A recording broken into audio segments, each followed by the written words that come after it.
നമസ്കാരം, ഡെമോക്രേസിയാണ്. എല്ലാവർക്കും സ്വാഗതം. സരിത എസ് നായർ വീണ്ടും പറഞ്ഞുകൊണ്ടേയിരിക്കുകയാണ്.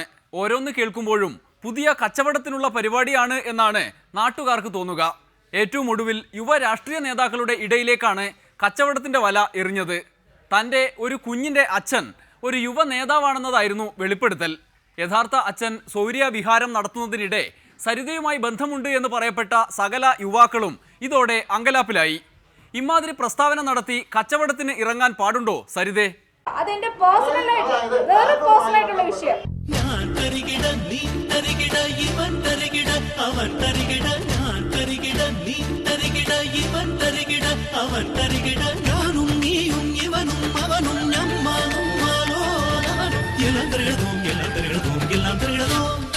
അതെന്റെ പേഴ്സണലായിട്ടുള്ള വിഷയം. എന്നാൽ പേഴ്സണലായിട്ട് പറയാം. ഒരു നാട്ടിലെ സകല നേതാക്കളെയും പ്രതിക്കൂട്ടിലാക്കുന്ന വിധത്തിൽ സ്വന്തം കുഞ്ഞിന്റെ പിതാവിനെ വെച്ച് കളിക്കാൻ പാടുണ്ടോ? കുറെ നേതാക്കൾ പരക്കം പായുന്നുണ്ട്. തന്റെ പേരെങ്ങാനും പറയുമോ എന്നും പേടിച്ചു നടക്കുന്നവരെ ബ്ലാക്ക്മെയിൽ ചെയ്ത് പണം തട്ടാനാണ് സരിതയുടെ പരിപാടി എന്നും ചിലർ പാടി നടക്കുന്നുണ്ട്. ആയിക്കോട്ടെ ഈ പറയുന്ന ഒരൊറ്റ മിനിറ്റ് ഞാൻ എന്റെ സ്വകാര്യമായ ആ വിഷയത്തിൽ ഞാൻ എത്രത്തോളം പറയാൻ ആഗ്രഹിച്ചോ ആ കാര്യം പറഞ്ഞിട്ടുണ്ട്. അതിൽ കൂടുതലില്ല ആരും വേവലാതിപ്പെടണ്ട. അതെന്റെ മാത്രം പേഴ്സണൽ വിഷയം. അതിനകത്ത് ആരും വേവലാതി. എന്തായാലും യുവ നേതാവിന് ഇപ്പോൾ തന്നെ മധ്യവയസ്സ് കഴിഞ്ഞു എന്ന് ശത്രുക്കൾ പറഞ്ഞു നടക്കുന്നത് ശരിയാണോ? എന്നെങ്കിലും ആ യുവ നേതാവിന്റെ പേര് പുറത്തു വിടുമോ? ഒരിക്കലും വിടില്ല. ഞാൻ മരിക്കുന്നിടം വരെ അത് പുറത്തേക്ക് വിടില്ല. അത് എന്റെ ലൈഫില് നടന്ന ഒരു സംഭവം. അത് ബിജു രാധാകൃഷ്ണനും ഞാനുമായിട്ടുള്ള റിലേഷൻഷിപ്പ് എന്തായിരുന്നു എന്നുള്ളത് ജനങ്ങൾ മനസ്സിലാക്കണമെന്ന് വിചാരിച്ച് ഞാൻ ഒരു സത്യം എഴുതി. അതിനകത്ത് ഞാൻ എന്ത് വെളിപ്പെടുത്താൻ ആഗ്രഹിച്ചോ അതുവരെ ഞാൻ വെളിപ്പെടുത്തിയിട്ടുള്ളൂ. അത് കാര്യമല്ല. അത് ജനങ്ങളുടെ വിഷയങ്ങളല്ല. അത് എന്റെ ഒരു പേഴ്സണൽ വിഷയമാണ്. കോൺഗ്രസിലും എൽ ഡി എഫിലുമുള്ള യു ഡി എഫിലും എൽ ഡി എഫിലുമുള്ള ബി ജെ പിയിലുള്ള പല യുവ നേതാക്കന്മാരുമായിട്ടും നിങ്ങൾക്ക് നല്ല ബന്ധമുണ്ടായിരുന്നു, നല്ല കാലം ഉണ്ടായിരുന്ന സമയത്ത്.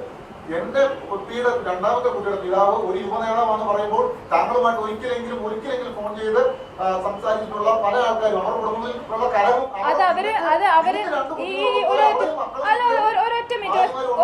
ഒരൊറ്റ മിനിറ്റ് ഈ വ്യക്തിക്ക് കറക്റ്റ് ആയിട്ട് അറിയാം ഞാനത് പറയുമോ പറയത്തില്ലയോ എന്നുള്ളത്. അല്ലെ, ആ വ്യക്തിക്ക് കറക്റ്റ് ആയിട്ട് അറിയാം ഇത് എന്താണ് വാസ്തവം എന്നുള്ളത്. അപ്പൊ അതിനെ ചൊല്ലി നിങ്ങൾ വേവലാതിപ്പെടണ്ട. നിങ്ങൾ വേവലാതിപ്പെടണ്ട. ഞാൻ പറയാൻ ഉദ്ദേശിക്കുന്നില്ല. ഇല്ല, അത് നിങ്ങൾ അറിയേണ്ട ആവശ്യമില്ല. ആ ഇല്ലാത്ത യുവ നേതാക്കൾ ഇതിനകത്ത് വിഷമിക്കേണ്ട ആവശ്യമില്ല. പോണെങ്കിൽ പൊക്കോട്ടെ, അത് അവരുടെ ഫാക്ട്. ഇല്ലാത്തൊരു കാര്യത്തെ പറ്റി ടെൻഷൻ അടിക്കുന്നത് എന്തിനാണ്? എനിക്കില്ലല്ലോ വേവലാതി. പിന്നെ നിങ്ങൾ എന്തിനാ വേവലാതിപ്പെടുന്നത്? ഇല്ല, ഉണ്ട്. എനിക്ക് എന്റെ അവർക്കുണ്ടായിക്കോട്ടെ. അവരെന്തിനു വേവലാതിപ്പെടണം? നിങ്ങൾ എന്തിനാണ് ഈ ഇല്ലാത്ത കഥകൾ പറയുന്നത്? നിങ്ങൾ എന്താ പറയുന്നത്? 100,000 പേരുമായിട്ട് എനിക്ക് ബന്ധമുണ്ടെന്നാണോ പറഞ്ഞു വരുത്തുന്നത്? അപ്പൊ പിന്നെ അതിനകത്ത് നിങ്ങൾ വിഷമിക്കണ്ട.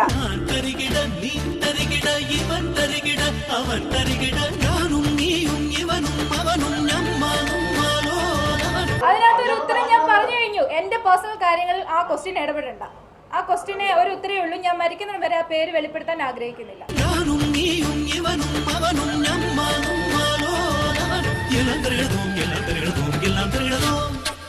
ശത്രുക്കൾ ആരോപിക്കുന്ന ബ്ലാക്ക്മെയിലിംഗ് ഒക്കെ കഴിഞ്ഞ് കുറെ കാലത്തിന് ശേഷം നക്ഷത്രങ്ങളെ ചൂണ്ടിക്കാട്ടി സരിത പറയും അതാണ് ഞാൻ ഉദ്ദേശിച്ച യുവ നേതാവ് എന്ന്.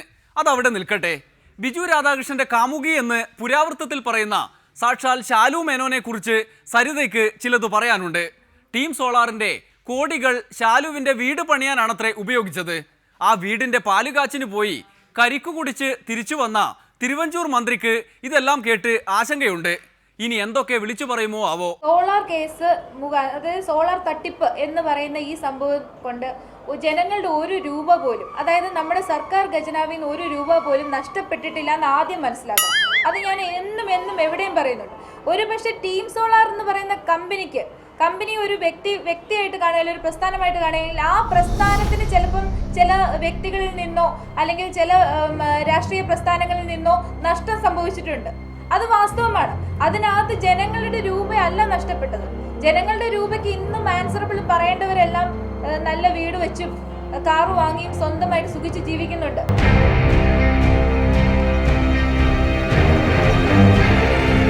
ഷാലു മേനോൻ വീട് വെച്ചത് കാരണമാണ് ശരിക്കും പറഞ്ഞ ഈ 3 കോടി രൂപയുടെ കടമുണ്ടായത്. അതിനൊരു തെളിവുകൾ കൊണ്ടുവരട്ടെ.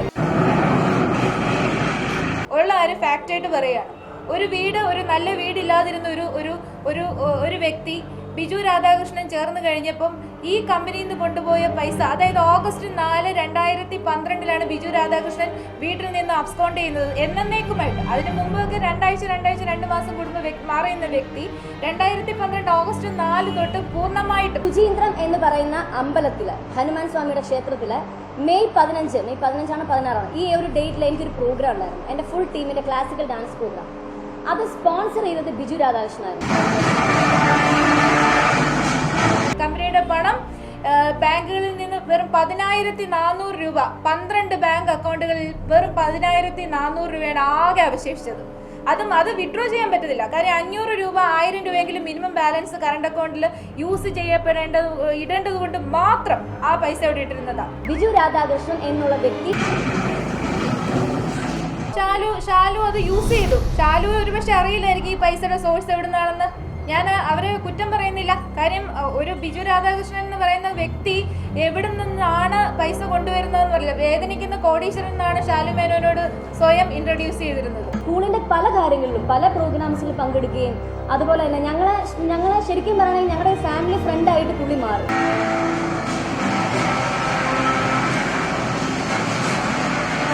വേദനിക്കുന്ന കോടീശ്വരൻ. കാര്യം അയാളെ ഭയങ്കരമായി ടോർച്ചർ ചെയ്യുന്ന, ഹറാസ് ചെയ്യുന്ന ഒരു കൂട്ടം സ്റ്റാഫിന്റെയും ഫാമിലി മെമ്പേഴ്സിന്റെ ഇടയിൽ നിന്ന് രക്ഷപ്പെട്ടു വന്ന ഒരു കോടീശ്വരൻ എന്നാണ് എന്റെ അറിവിൽ ഷാലു മേനോനെ അയാൾ ഇൻട്രൊഡ്യൂസ് ചെയ്തിരിക്കുന്നത്. ഇതിന്റെ ഭാഗമായിട്ടുള്ള എന്തെങ്കിലും രേഖകളുണ്ടെങ്കിൽ ഇവർ കൊണ്ടുവരും. ചിലപ്പോൾ ഷാലു അറിയുന്നുണ്ടായിരുന്നില്ല ബിജു എവിടുന്ന് കൊണ്ടുവരുന്ന പൈസയാണ്. പക്ഷെ ആ പൈസ അവർ വീട് വെക്കാൻ യൂസ് ചെയ്തു, സ്വന്തം ആർഭാടങ്ങൾക്ക് യൂസ് ചെയ്തു. 23 ലക്ഷം രൂപയ്ക്ക് ഒറ്റ പ്രാവശ്യം ഷോപ്പിംഗ് നടത്തിയിട്ടുണ്ട് ചെന്നൈ സിൽക്സിൽ നിന്ന്.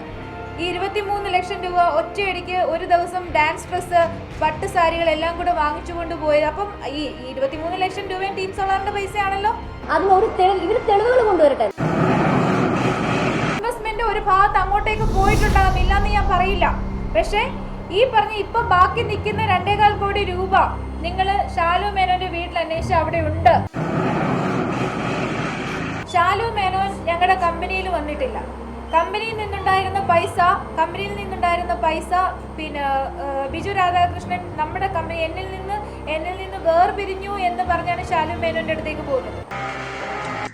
അപ്പൊ ഷാലു മേനോന്റെ കൂടെ ആദ്യം ബിജു രാധാകൃഷ്ണൻ ഉണ്ടെന്ന് എനിക്ക് അറിയില്ലായിരുന്നു. ഞങ്ങൾ ഈ ഫോണ് വെച്ചിട്ട് അന്വേഷിച്ചിട്ട് ഫോണെല്ലാം സ്വിച്ച് ഓഫ് ആയിരുന്നു.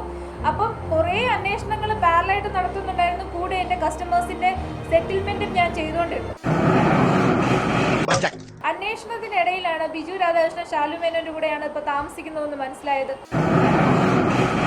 ഞാൻ എന്റെ മകളെയും കൊണ്ട് ആ വാർത്ത ശരിയാണോ എന്നറിയാൻ സത്യമായിട്ട് ഞാൻ അവിടെ പോയി. ഡാൻസ് പഠിക്കാനൊന്നും പോയതൊന്നുമല്ല. എന്റെ ജീവിത പ്രശ്നമായിട്ടാണ് ഞാൻ അവരുടെ വീട്ടിൽ പോയത്, അല്ലാതെ ഞാൻ അവർക്ക് ദക്ഷിണ വെച്ച് ഡാൻസ് പഠിക്കാൻ പോയതല്ല. അവരെ നേരിട്ട് കണ്ട് മനസ്സിലാക്കുക എന്നുള്ളതായിരുന്നു എന്റെ ലക്ഷ്യം. സിനിമാ താരങ്ങളാണ്, ഗോസിപ്പ് മറ്റു കാര്യങ്ങളും ഇഷ്ടം പോലെ വരെ. എന്റെ കാതിൽ കേട്ടത് സത്യമാകണമെന്നില്ല. അതുകൊണ്ട് ഞാൻ അവിടെ ചെന്നു. ഞാൻ ബിജു രാധാകൃഷ്ണനെ അവിടെ വെച്ച് കണ്ടു. അത് വാസ്തവമാണെന്ന് അറിഞ്ഞതിന് ശേഷമാണ് ഞാൻ അവരുമായിട്ട് ഈ ലയബിലിറ്റി ഒന്നുകിൽ ഏറ്റെടുക്കണം അല്ലെങ്കിൽ പണം തന്ന് ഇത് നികത്തണം എന്ന് ആവശ്യപ്പെട്ടു. തീർച്ചയായിട്ടും ഇതുപോലുള്ള കാര്യങ്ങൾ പറഞ്ഞ് എന്റെ ഭാവി തന്നെ നശിപ്പിക്കുകയാണ് ചെയ്യുന്നത്.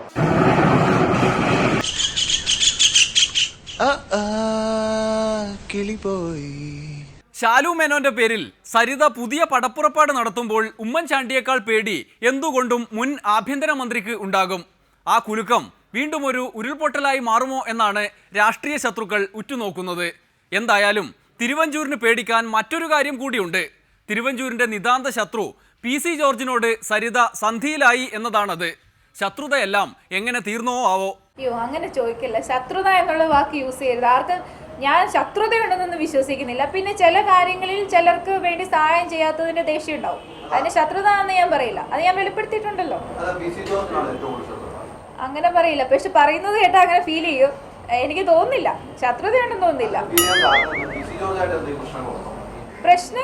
പ്രശ്നങ്ങൾ ഞാൻ അതിനകത്ത് പറഞ്ഞാണ്. കാര്യം പിന്നെ PC ജോർജ് ചില വിഷയങ്ങൾ വന്നപ്പോൾ എന്നെ വളരെയധികം ഹറാസ് ചെയ്തിട്ടുണ്ട്.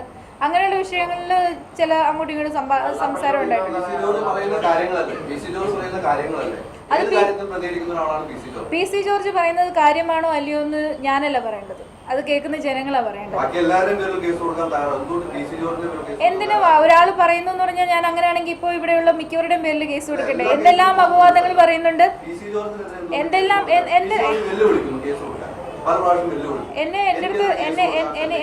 എനിക്കെതിരെ കേസ് കൊടുക്കാമെന്ന് പറഞ്ഞ് PC ജോർജ് സംസാരിച്ചായിട്ട് എന്നെ അറിയപ്പെട്ടിട്ടില്ല. ഞാൻ അറിഞ്ഞിട്ടില്ല. ഞാൻ ഇപ്പഴാ അറിയാൻ, നല്ലപ്പോഴാ അറിയണേ. ഞാൻ അറിഞ്ഞിട്ടില്ല.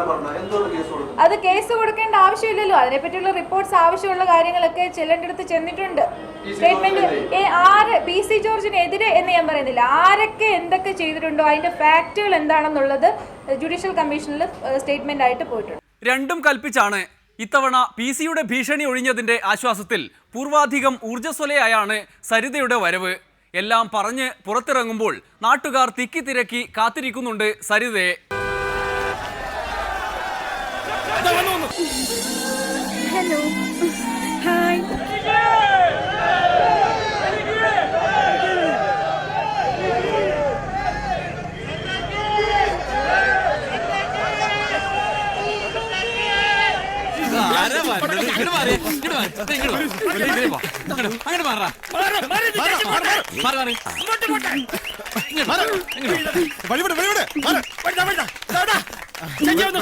Hello sir. ഞാൻ ചേച്ചിയുടെ ആരാധകനാ. കൂടെ ഒരു ഫോട്ടോ എടുത്താൽ മതി. എടുത്തോട്ടെ.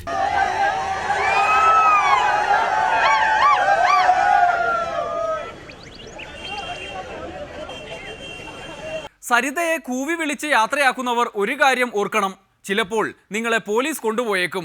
ആകെ മൊത്തം അങ്ങനെയാണല്ലോ കാര്യങ്ങൾ. ഇനിയൊരു ഇടവേള, അത് കഴിഞ്ഞ് മൊബൈൽ ഫോൺ ചർച്ച. ഈ നിയമസഭ നടക്കുന്നതിനിടയിൽ അസ്വസ്ഥരായി ഇവിടെ സീറ്റിലിരുന്നും കമന്നു കിടന്നും ടെലിഫോൺ ചെയ്യുന്ന ആളാണ് MLA-മാര്. ഇവിടെ ചർച്ച ചെയ്തിട്ട് കാര്യമില്ല.